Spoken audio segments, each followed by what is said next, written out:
Hi. Welcome to the QuickWorks YouTube channel. In this video, we will learn how the admin can create subadmins in Quickrides, a seamless ride-hailing software by QuickWorks. So, to delegate some work, the admin can create or add subadmins to ease his job. These subadmins act as managers who can take charge of one or more modules or certain features. Here you can see the list of all the created subadmins with their details such as image, admin info, and phone number. The status shows if a subadmin's role is active or blocked. The super admin can change this status from active to blocked and vice versa by just clicking on it.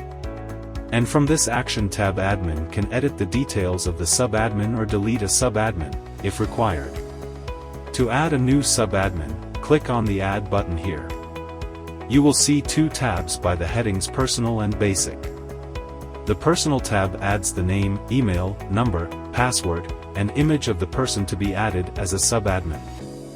In the Basic tab, the admin can select the feature they want that subadmin to handle. The tab next to Basic represents the taxi module and contains the information on roles assigned to the subadmin. The admin can also select to allow access to subadmin to view, edit, or delete a particular feature. This video completes the explanation of the subadmin feature in the admin panel of Quickrides. To know more about Quickrides, refer to our website given in the description box below.